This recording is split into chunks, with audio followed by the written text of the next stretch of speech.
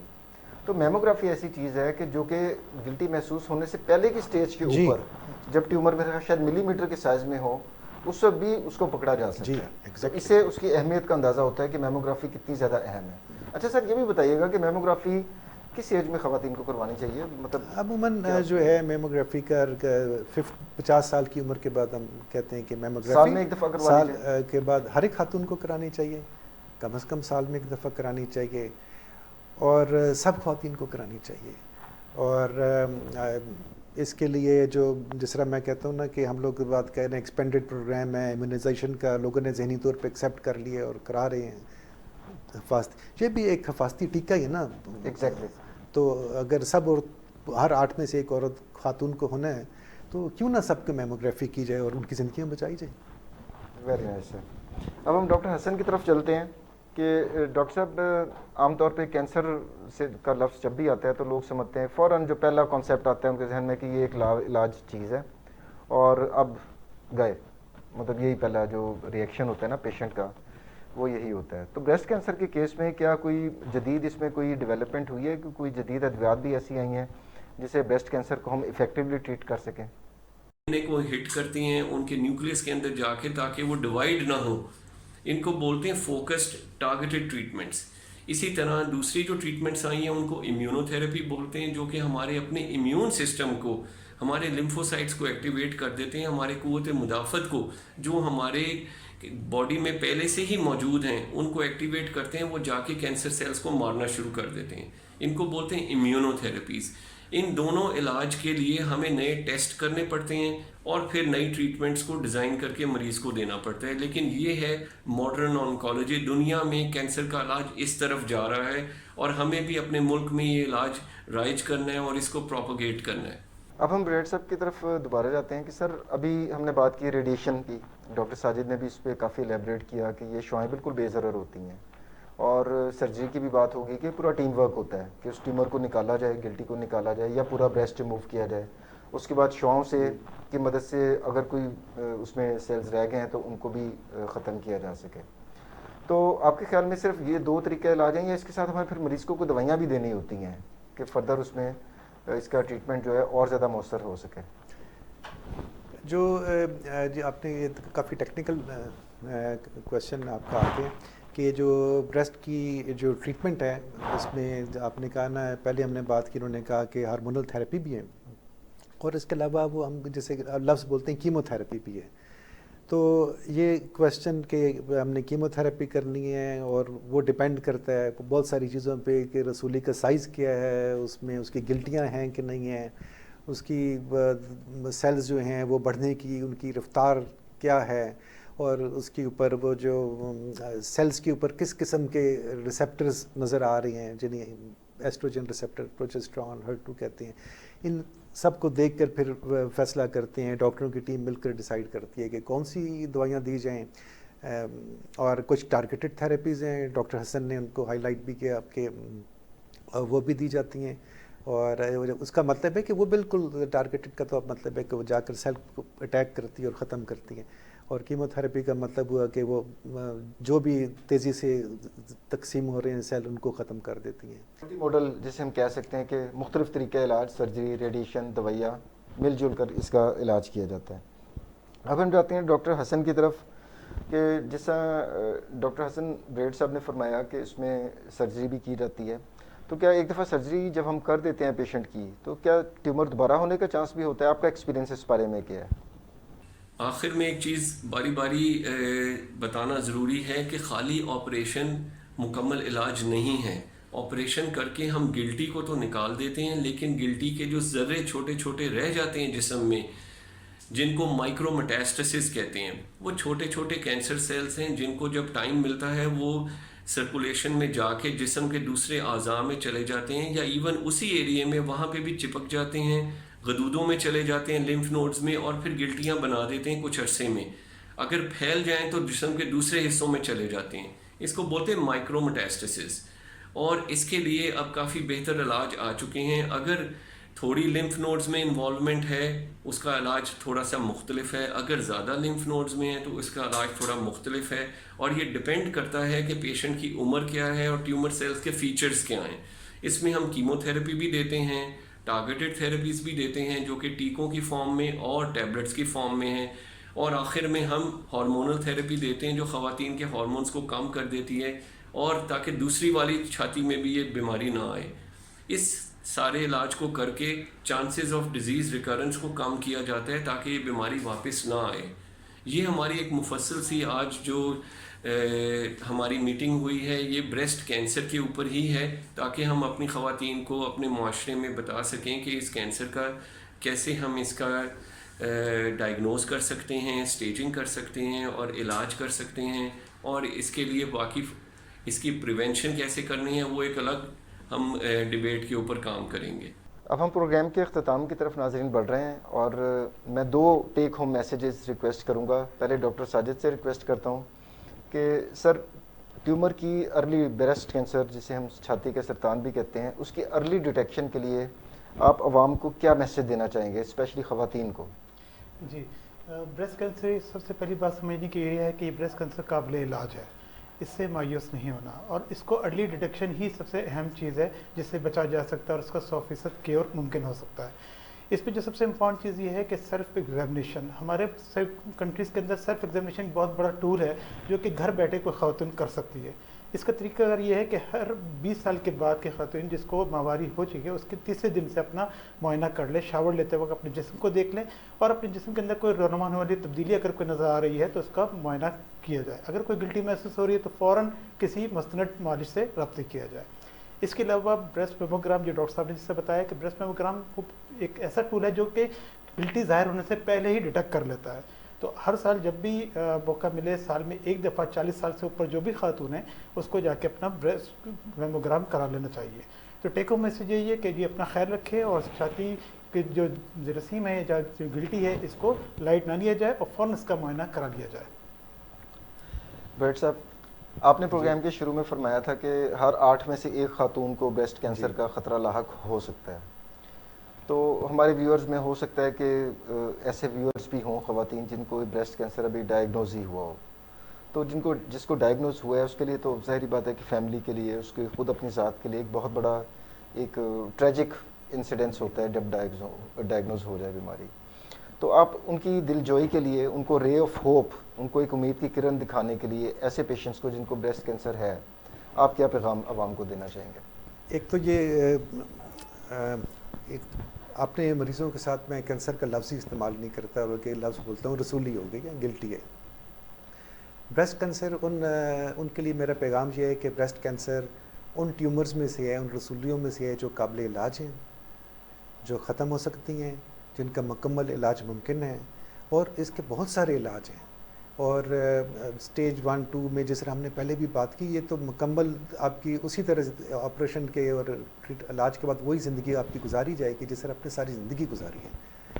اور سٹیج 3 4 پہ بھی میں کہوں گا کہ یہ بھی اب جس طرح شوگر کا مرض نہیں، ایک لمبا مرض چلتا ہے، اس کے اتنے سارے علاج آ گئے ہیں کہ آپ پہلے ایک علاج شروع کرتے ہیں، پھر دوسری دوائی دیتے ہیں، پھر تیسری دیتے ہیں، اور یہ آپ کی ایک لمبی زندگی اس کے ساتھ آپ سروائیو کرتے ہیں، بلکہ بڑا مسئلہ تو یہ ہے کہ جب آپ ٹھیک ہو جائیں گی، ٹھیک ہونے کے بعد آپ نے زندگی کیسے گزارنی ہے، ہم اس کے بارے میں بات کرنے میں زیادہ دلچسپی لیں گے اس وقت۔ بیٹ صاحب نے ناظرین بڑی حوصلہ افزا بات کی ہے کہ خدا نہ خاصہ ڈائگنوز ہو بھی جائے کہ چھاتی کا سرطان ہے، ایون دین اب میڈیکل سائنس نے اتنی ترقی کر لی ہوئی ہے کہ سرجری سے، شعاؤں سے اور اچھی ادویات موجود ہیں جن کی مدد سے آپ بالکل ایک نارمل زندگی گزار سکتے ہیں اور اس کو ٹریٹ بھی کیا جا سکتا ہے۔ لیکن and of the day message یہی ہے اس پروگرام کا کہ جتنی جلدی تشخیص ہو جائے اتنا ہی بہتر ہے۔ تو ناظرین، آج ہمارے پنک ریبن منتھ یعنی کہ اکتوبر کے مہینے میں جو بریسٹ کینسر آگاہی مہم ہوتی ہے، اس سلسلے کا یہ پہلا پروگرام ہے، اور میں اپنے معزز مہمانوں کا بہت مشکور ہوں کہ انہوں نے اپنے قیمتی وقت میں سے اس اہم ٹاپک کے لیے وقت نکالا۔ بریٹ صاحب آپ کا بہت بہت شکریہ، ڈاکٹر ساجد مان آپ کا بہت بہت شکریہ، اور ڈاکٹر حسن پرویز کا جو لاہور سے ہمارے ساتھ جوائن کیا تھا انہیں بھی میں بہت زیادہ ان کا مشکور ہوں کہ انہوں نے ٹائم نکالا۔ اس کے ساتھ ہی ناظرین آج کے پروگرام کا وقت ختم ہوتا ہے۔ اگلے اتوار تک کے لیے ڈاکٹر عامر کو اجازت دیجیے اور دیکھتے رہیے ہیلتھ ٹاک ود ڈاکٹر عامر محمود، کیونکہ جاننا ضروری ہے۔ اللہ حافظ۔